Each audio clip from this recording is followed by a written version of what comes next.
My name is Arthur.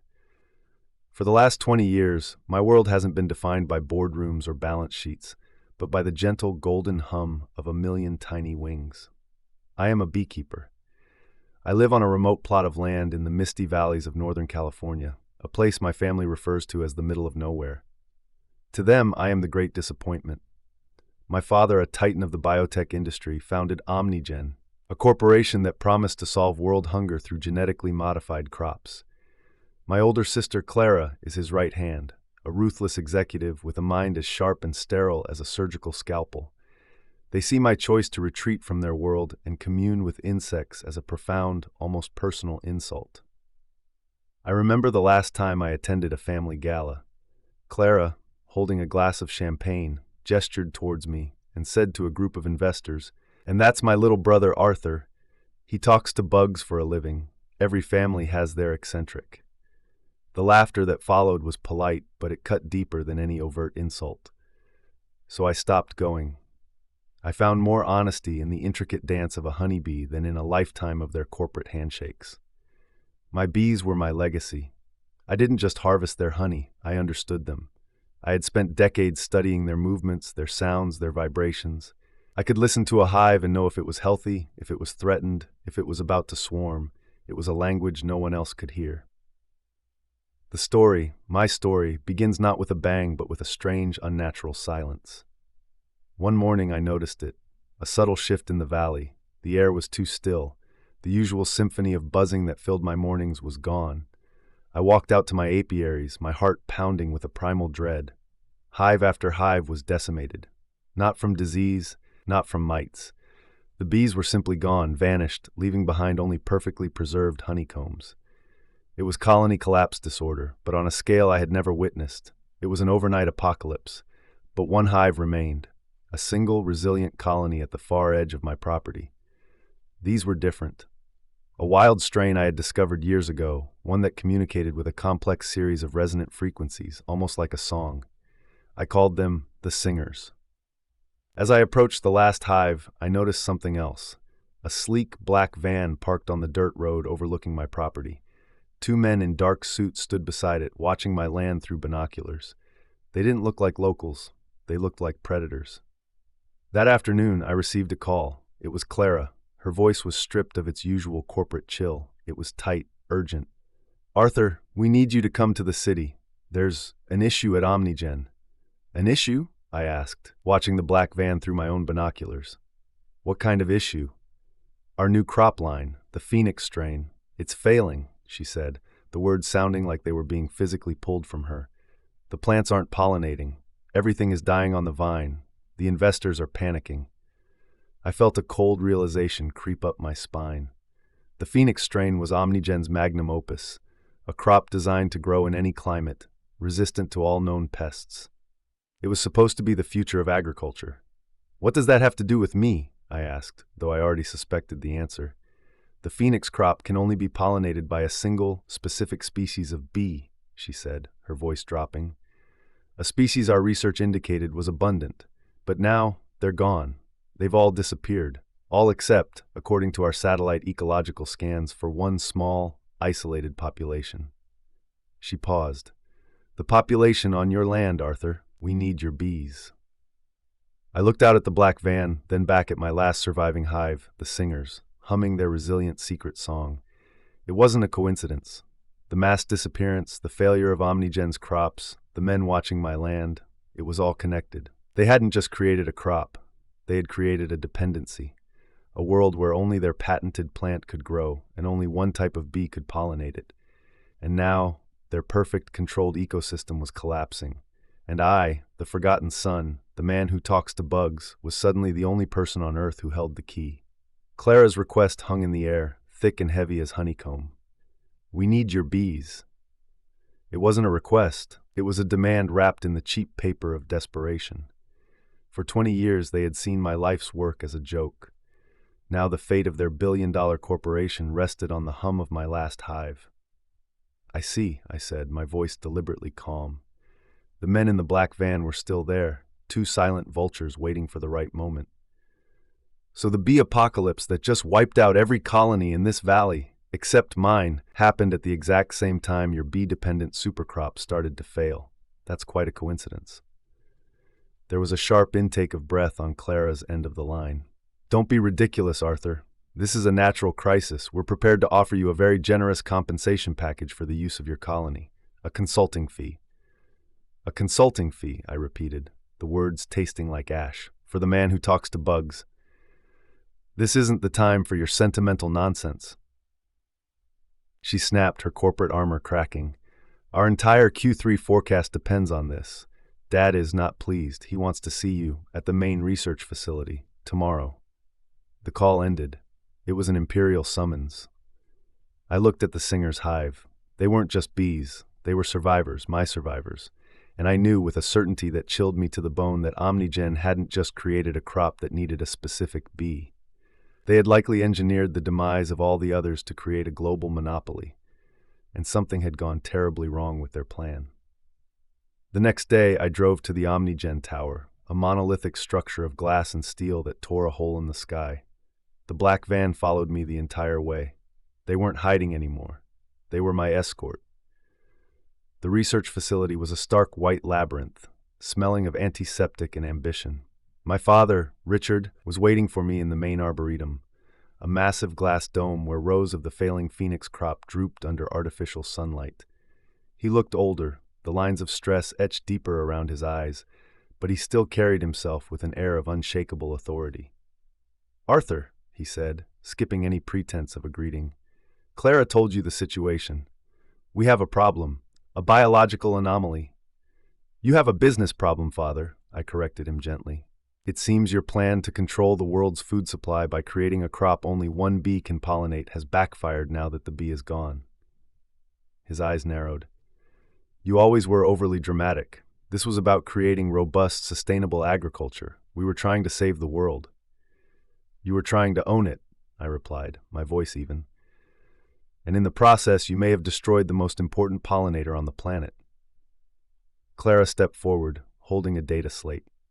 "That's not important right now. What is important is your colony. Our researchers need to study them, sequence their genome, and replicate their pollinating behavior. We need to synthesize it." "You want to take my bees," I stated flatly. "We want to borrow them," she corrected, her smile not reaching her cold, calculating eyes. "For the greater good, of course. We've prepared a contract. Your compensation will be substantial." She slid the data slate across a sterile steel table. I didn't look at it. My gaze was fixed on the dying plants behind the glass. "They're not for sale," I said. My father's face hardened. "Everything is for sale, Arthur.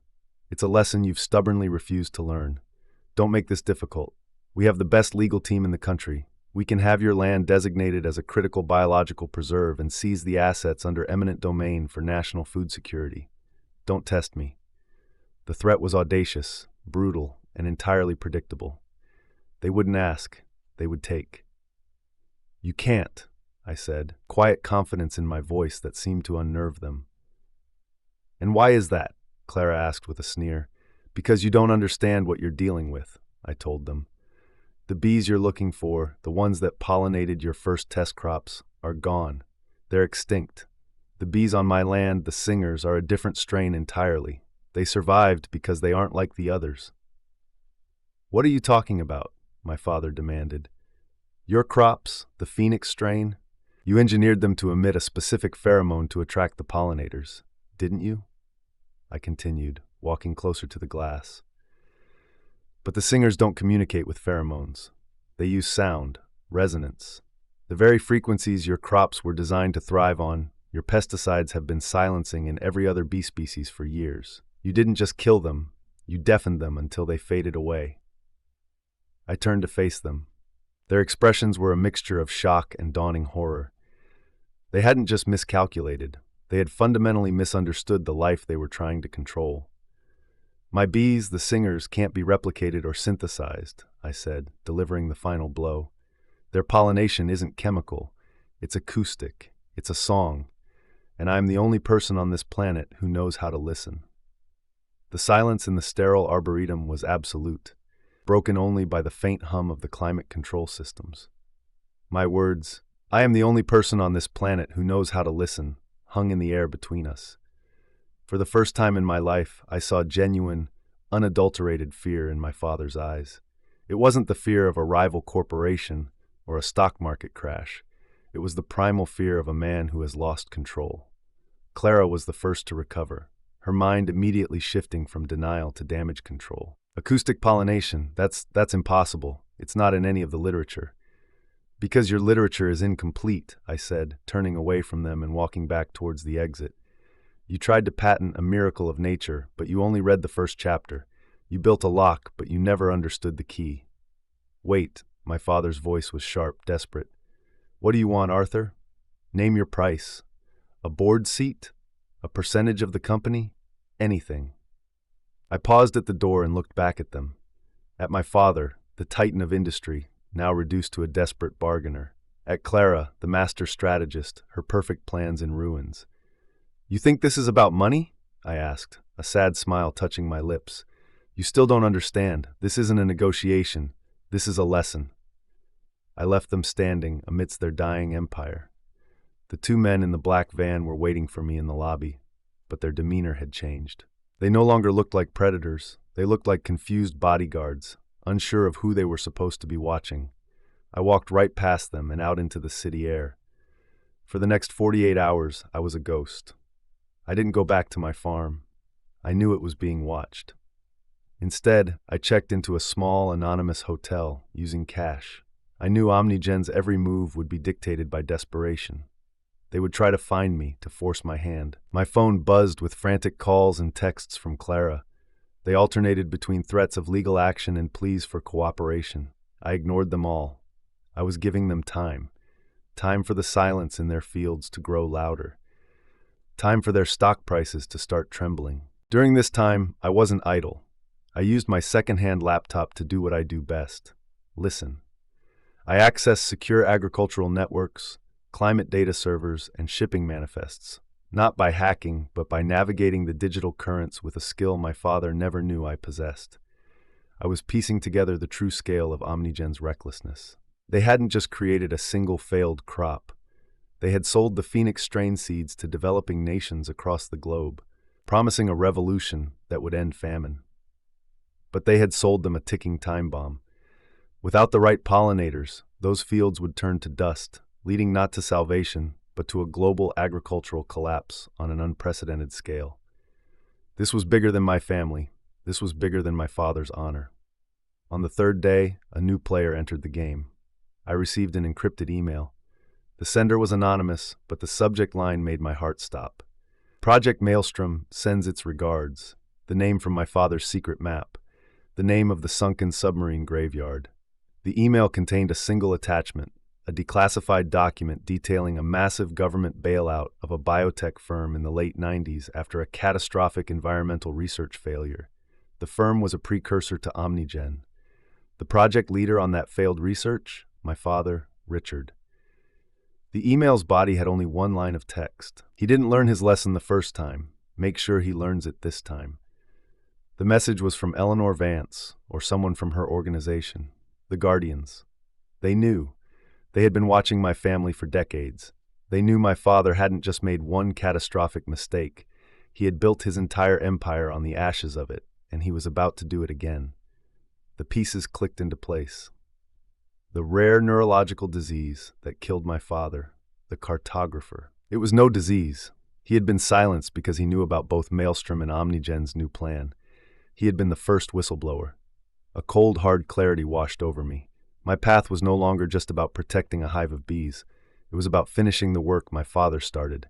It was about preventing a global catastrophe and exposing a lifetime of lies. My phone rang. It was Clara. This time I answered. Her voice was raw. Arthur, please. The stock is in free fall. The board is calling for Dad's resignation. We are ruined. No, I said calmly. You are not ruined yet. You are at a crossroads, and I am the one who decides which path you take. What do you want? She whispered, all the fight gone from her voice. A meeting, I said. Not with you, not with Dad, with the entire board of OmniGen, and not in your sterile tower, on my land, in my world. They have 24 hours to accept. I hung up the phone. The quiet beekeeper was done talking to bugs. It was time to talk to the monsters. The next afternoon, a convoy of gleaming black luxury cars, looking utterly alien against the rustic landscape, snaked its way up the dirt road to my farm.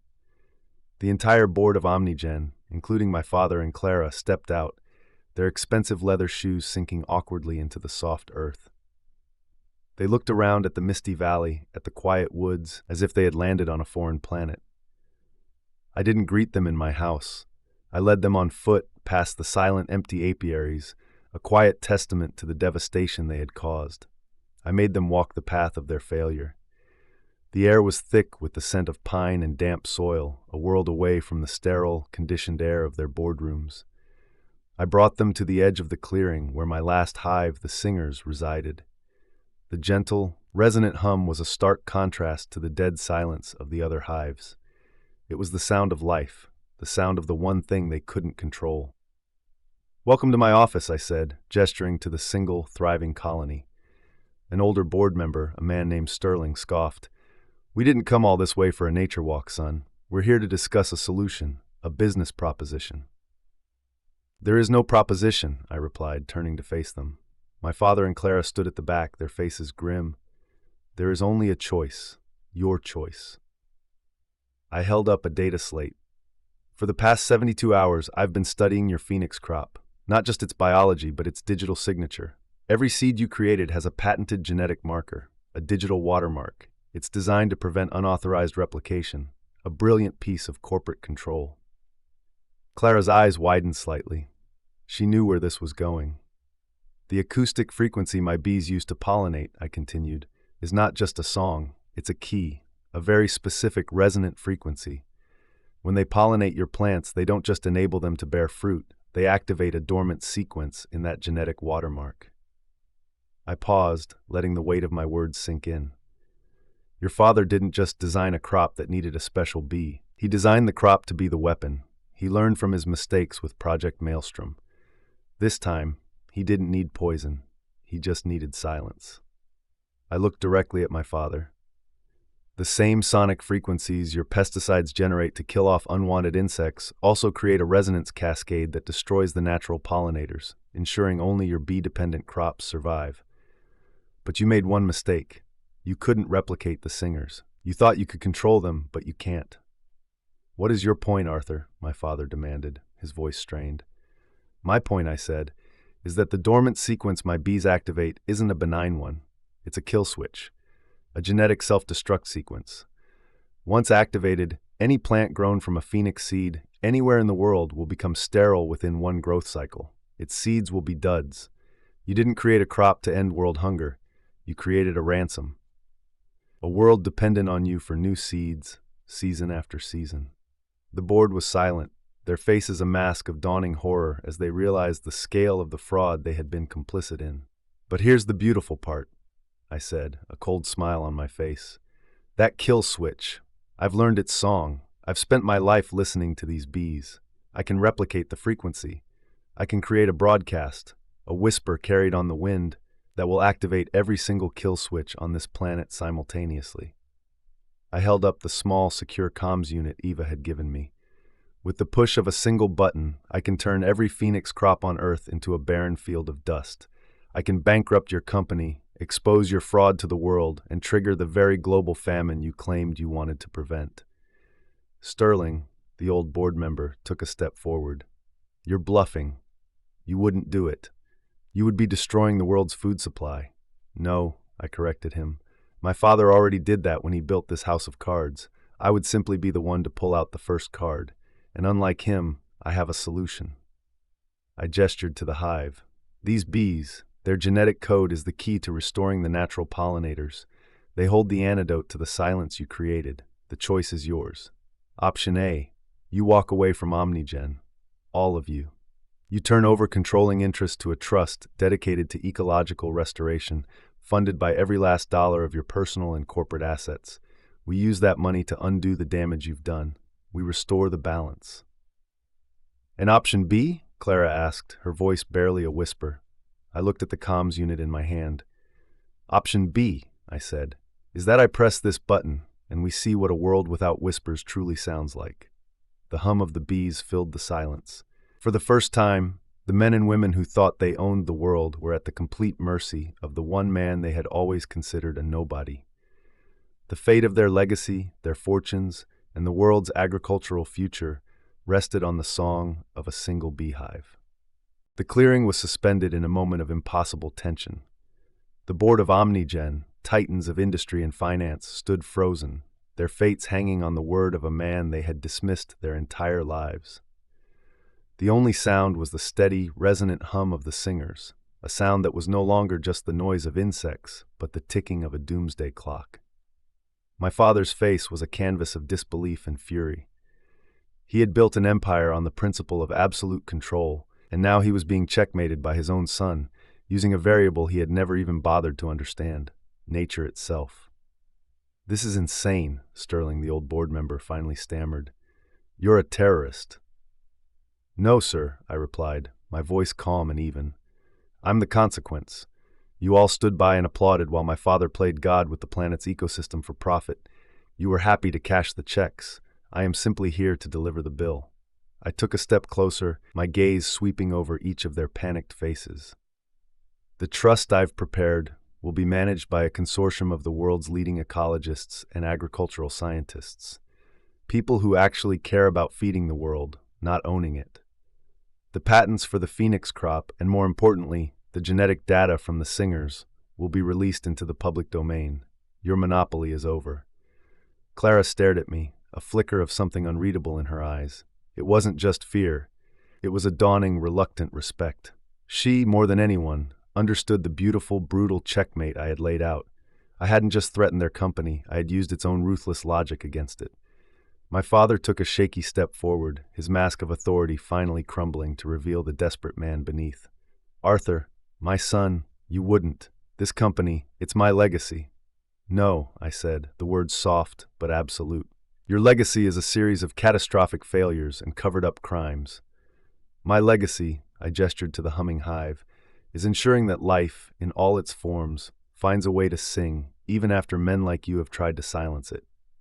I looked down at the comms unit in my hand, my thumb hovering over the activation button. "You have 60 seconds to make your choice." The silence that followed was the loudest sound I had ever heard. The board members looked at each other, then at my father, then back at me. They saw no bluff in my eyes. They saw only the quiet, unshakable resolve of a man with nothing left to lose and everything to protect. It was Clara who broke. "He's right," she said, her voice clear and steady, cutting through the tension. She turned to the board. "It's over. He has us. We accept his terms." My father looked at her, betrayed. "Clara!" "It's finished, Dad," she said, not with anger, but with a profound, weary finality. He won. The capitulation was absolute. In the days that followed, lawyers drafted documents, assets were transferred, and the monolithic empire of OmniGen was dissolved. The board members resigned in disgrace, disappearing into a quiet retirement paid for by the fraction of their wealth the trust allowed them to keep. My father and Clara were left with nothing but their names, now synonymous with one of a corporate hubris and ecological disaster. The news outlets called it the Silent Spring Reversal. Scientists from around the world descended on my small farm, not as invaders, but as students. They studied the singers, using their unique genetic code to develop methods to restore the world's devastated pollinator populations. My father's poison had an antidote, and it was found in the one place he had refused to look. I never spoke to my father again. Clara sent me a letter a year later. She was working for a small, nonprofit environmental agency in Costa Rica. "You were right," she wrote. "I spent my whole life trying to conquer the world. I'm finally learning how to listen to it." I still live on my farm. The valley is no longer silent. The air is once again filled with the golden hum of a million wings, a symphony of life restored. My name occasionally appears in scientific journals, a footnote in the story of the Great Recovery. They call me a bioacoustic pioneer. But I know what I am. I'm a beekeeper, a keeper of secrets, a keeper of promises. I am my father's son, not the one who built empires of glass and steel, but the one who charted the secret maps. And I spend my days listening to the whispers of the world, ensuring that no song, no matter how small, is ever silenced again.